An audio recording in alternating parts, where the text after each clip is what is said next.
بۆچی بۆ کۆچی دوایی نەوشیروان مستەفا ماتەمینی گشتی ڕانەگەێنرا؟ ئەمە پرسیاری بەشێک لەو هاوڵاتیانەیە کە لە ئەنگری نەوشیروان مستەفان و لە ڕێی تۆڕە کۆمەڵایەتیەکانەوە ئاراستەی حکوومەتی هەرێمیان کردووە.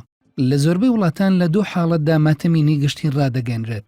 حاڵەتی یەکەم ئەگەر بێت و کەسایەتیەکی نیشتیمانی کۆچی دوایی بکات، جا ئەو کەسایەتیە سەرۆکی وڵات یان بەرپرسێکی گەورەی حکومی یان تەنانەت ئۆپۆزیسیۆنیش بێت یان کەسایەتیەکی ئاینی یان وەرزشی بێت. لە حاڵەتی دومیشدا ئەگەر بێت و بەهۆی کارەساتێکی گەورەی وەک تەقینەوە یان ڕووداوێکی سروشتیەوە ژمارەیەک هاوڵاتی گیانیان لەدەست بدەن. حکوومەتی هەرێم لە کاتێکدا ماتەمینی گشتی بۆ نەوشیروان مستەفا وەک کەسایەتیەکی نیشتیمانی ڕانەگەیاند، بەڵام چەند ساڵێک لەمەوبەر و لە ڕۆژی 27 تەمموزی 2011دا حکوومەتی هەرێم 3 ڕۆژ ماتەمینی گشتی بە بۆنەی کۆچی دوایی حەمایل خان هاوسەری مستەفا بارزانی و دایکی مەسعود بارزانیەوە ڕاگەیاند. سەبارەت بەوەی کە ئایا نەوشیروان مستەفا زیاتر کەسایەتیەکی نیشتیمانیە یان حەمایل خان، شێرکۆ میروەیس لە مەڵبەندی خانەقینی یەکێتی ڕاشکاوانەتر لە هەر کەسێکی دیکە نووسیوێتی حکوومەتی هەرێم ڕۆژێکی کردووەتە پشوو بە بۆنەی لەدایکبوونی مستەفا بارزانیەوە و هەمووان لە خانەقینەوە تا زاخۆ ڕێزی لێدەگرن. 3 ڕۆژ ماتەمینی گشتی بە بۆنەی کۆچی دوای حەمایل خانەوە ڕاگەیاند و خودی نەوشیروان مستەفاش بەشداری لە پرسەکەیدا کرد.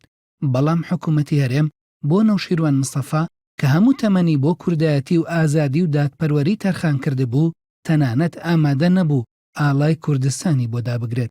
ڕۆژی 27 تەمموزی 2011 حکوومەتی هەرێم لە ڕاگەیەندراوێکدا سەبارەت بە کۆچی دوایی حەمایل خان دەڵێت حکوومەتی هەرێم بۆ ڕێزگرتن لە خەبات و تێکۆشانی ئەم ژنە ناسرا و شۆڕژگێڕە لە سەرجەم فەرمانگە ڕەسمیەکانی خۆیدا بۆ ماوەی 3 ڕۆژ ماتەمینی گشتی ڕادەگەێنێت.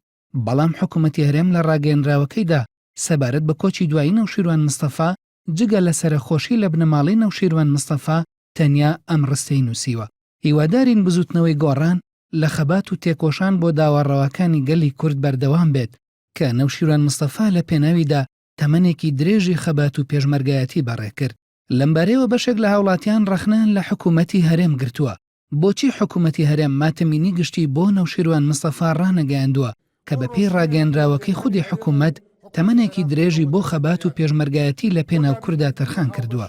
لە بەرامبەردا بەشێکی دیکەش لە لایەنگرانی نەوشیروان مستەفا لە تۆڕە کۆمەڵایەتیەکاندا باسی ئەویان کردووە بەلایەنەوە گرنگ نییە حکوومەتی هەرێم مانگرتنی گشتی ڕاناگەیەنێت، چونکە ئەوان یاد و ناوی نەوشیروان مستەفا لە ناو دڵیان زیندوو ڕادەگرن. هەندێکیش لە چاودێران و شارەزایانی مێژووی پارتی و بارزانی هۆکاری ڕانەگەیاندنی ماتەمینی گشتی بۆ ناکۆکیەکانی نێوان بارزانی و نەوشیروان مستەفا دەگەڕێنەوە و پێیان وایە بارزانی کەسێکی کینە لە دڵە و ئەمەش لە سیاسەت و هەڵوێستەکانیدا ڕەنگی داوەتەوە. بەوتەی ئەو بەشە لە چاودێران، بارزانی هەر لە کۆنەوە سەبارەت بە نەوشیروان مستەفا بۆچوونێکی باشی نەبووە و بە تایبەتیش لە 2 ساڵی ڕابردوودا و دوای سەرەڵدانی قەیرانی سەرۆکایەتی هەرێم، بارزانی زیاتر لە جاران کینەی بەرامبەر نەوشیروان مستەفا لە دڵ گرتووە.